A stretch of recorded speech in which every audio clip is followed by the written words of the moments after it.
There's very little argument to say the Google Pixel 3 and the Huawei Mate 20 Pro are some of the very best smartphone cameras out there. However, how do they compare when they're thrown directly at each other? Welcome back to Byte Review. This is the Huawei Mate 20 Pro camera versus the Google Pixel 3. Let's get a few things out of the way first before we get started. Both cameras have been set to auto with auto HDR enabled. I have switched off the AI mode on the Mate 20 Pro though, so the results don't have any of those crazy AI edits mucking around with the photos. So with that out of the way, let's get stuck in. To start, let's focus on some colours. The Pixel does a good job here of separating the colours and keeping things punchy without being oversaturated. It's a nice overall rendition of the entire image. Switching to the Mate 20 and you'll see the overall exposure is lower, resulting in a darker image. However, there isn't any real difference in colour here, it is just that exposure being that bit lower. There's a really nice rendition in colour here from both phones, to be honest. There isn't a huge amount of difference between the two. I would say the Pixel has slightly more saturation to the greens and has managed to keep the highlights under control slightly better than the Mate 20, but otherwise the images are pretty much on par with each other. In this photo we can start to see some colour difference between the two devices. The Pixel certainly leans towards the warmer side here, while the Mate 20 goes a lot more blue with the shot. The truth lies somewhere between the two, I would say, but I do ever so slightly prefer the Pixel's shot here. That's not to say the Pixel is better all the time, because that's simply not true, and this image really shows that. The photo from the Pixel here looks kind of dull, and the sky has taken a strange pink colour to it. Switching to the Mate 20 really does show the difference here, which has a much nicer exposure, and the colours are popping really nicely. So this one definitely goes to the Mate 20. Here's another example of the Mate 20 doing a better job with exposure here. While I think the Pixel has done a good job with the image, I do prefer the overall picture from the Mate 20. I think the brightness and the whiter colour of the sky just look better. Again, I think the true scene is somewhere between the two, so this really comes down to what you prefer. To flip that on its head a little, the Pixel does pull out a much nicer image here. Exposure is on point, the colour of the sand is almost perfect, and the sky has been kept in check nicely. If we compare it to the Mate 20 shot, you can see the exposure is very different, with a much darker image being produced. Despite that, it's still a great image of the sky looking a little more realistic. It's worth me saying that brightness doesn't mean everything, and it can be very easy to lean that way when looking at these photos, but the Pixel easily wins it here for me. Both images are pretty decent here. The Pixel leans towards a cooler temperature on this one, while the Mate 20 has a warmer rendition of the scene. I do prefer the Mate 20's photo here, mainly because of the sky, but if we punch in a little more, it's captured more detail on the horizon too, which is really nice to see.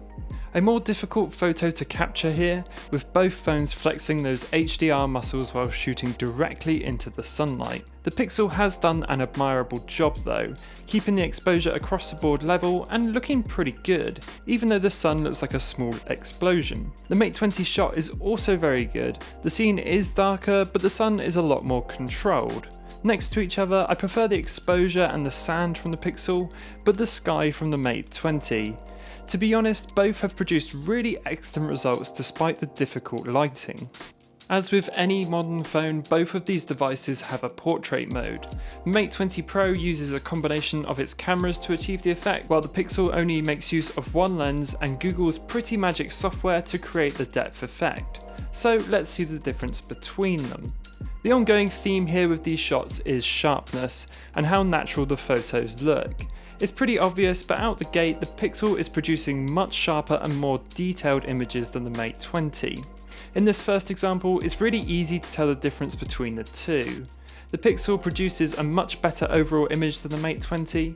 If we punch in a little more, you can pretty much see every hair on Sam's beard on the Pixel, while things get pretty muddy pretty quickly on the Mate 20 Pro.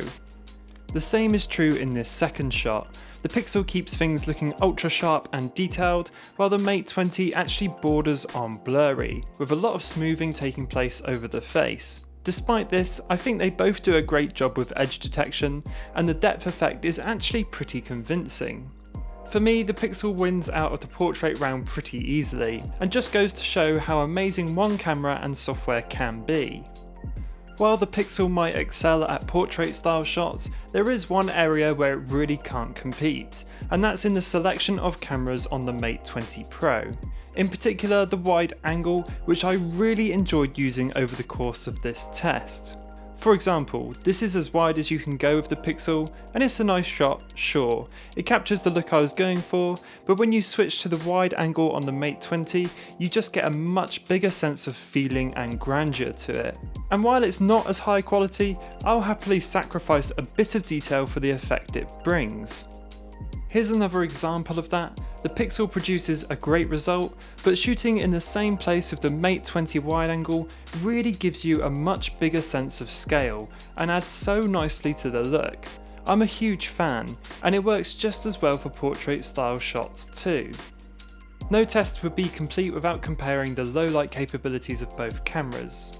For this set of images, I've used the night mode setting on both devices to see the differences between them. Considering how dark it was, I'm really impressed with how much these two devices managed to capture. The Pixel has done a great job here, however there is quite a large lens flare coming from the first street light, and the path has a few areas of blowout in the puddles. Switching to the Mate 20, you can see the highlights have been kept in check more on the ground, and there is very little flare coming off the street light. However, placing them next to each other, the Pixel has done a better job with detail, with the lower part of the image looking a lot less mushy than the Mate 20. This photo shows a little more difference between them. The Pixel has a great overall exposure on this image, despite that massive lens flare, and keeps things looking pretty sharp across the board. The Mate 20 has a darker exposure, much less of a flare, and you can see there's some of that muddiness starting to creep in towards the bottom left. Next to each other, it's even easier to see. The main differences in this photo is how both cameras pick up on colour differently. The Pixel has drawn out a lot more blue from the scene, and the Mate 20 has shot for a more orange look. The overall photo isn't that different between the two, and again would just come down to personal preference on which you prefer. That rounds off the entire lot of photos. My final thoughts on both of these devices is as similar as ever. It's always best to make up your own mind about which you prefer. Personally, I would say the Pixel 3 has a better main shooter and a much nicer portrait mode, but the Mate 20 Pro offers a much more complete camera experience. It's more complicated with its array of 3 cameras, sure, but it sells me on that wide angle alone, and in my opinion, it's more enjoyable to shoot with, and sometimes that's just as important. The images in general were pretty neck and neck.